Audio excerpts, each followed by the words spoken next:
A BBC investigation has found that refuse collectors and staff at recycling centres in England are facing up to 100 incidents of abuse each day, ranging from verbal and racial insults to violent attacks. Now, waste sites in East Sussex are trialling the use of body-worn cameras in order to protect staff. Claire Starr reports.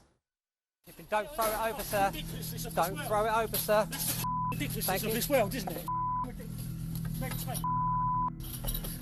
No, it should be like that, sir. Anything from verbal and physical abuse. We have seen cars used as weapons on site, sadly. Silly man. And I don't know pressure I was under. People swearing at you. You might get the odd one or two with a racial slurs. Because you're getting paid to work, mate. You don't.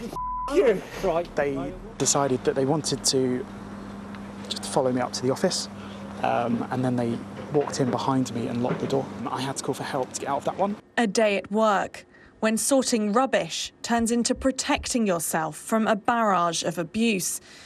A reality for refuse workers across the southeast. Stephen Rowe's been working at this household waste and recycling centre in Newhaven for over a decade. People shouting, getting a bit abusive because, they can't come in because they're in the wrong vehicle, or, just sometimes maybe they might be having a bad day.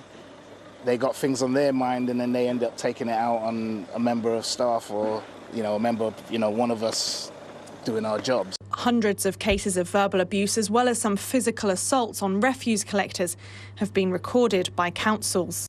You could have 200, 300 visitors a day that are amazing community members, but you'll always take home that one who's been abusive to you. So they do have a great mental impact. It's led to body-worn cameras being introduced at waste sites in East Sussex. Since they've been used, incidents have dropped from one a week to one per month. Week 2 on the job when I joined Veolia East Sussex. Unfortunately, we had 2 members of our team here that were run over by a member of the public, where the car was used as a weapon. The CCTV footage we had wasn't enough to make a conviction, so by working with the police, we learnt what the evidence we needed was. If somebody gets thumped, you can kind of almost feel that thump against that person. So the body cam footage is a really good evidential product for anybody, for a jury, for somebody to see the position that person was actually put in.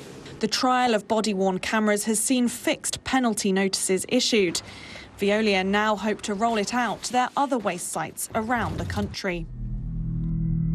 From on-site to on the road, the actions of drivers around bin lorries and collectors also a concern. What we experience far too often is ill-thought-out behaviour by drivers. 2 of our crew were out operating exactly as they should have been when a car hit them, hit both of them.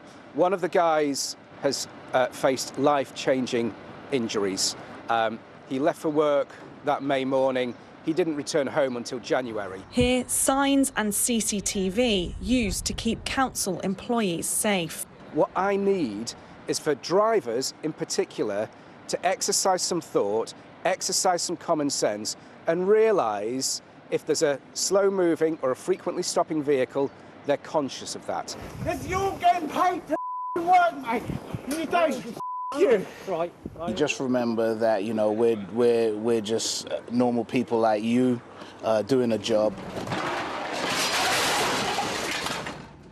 A plea to not let anger tip over into abuse. What's Claire Starr with that report? They're just trying to do a job, aren't they? Yeah, no one deserves that. The guys on my bin lorry are great. K7 is the lorry that comes around our house. They're really nice fellas, and they take away my bins, so I'm really grateful to them. Yeah, absolutely.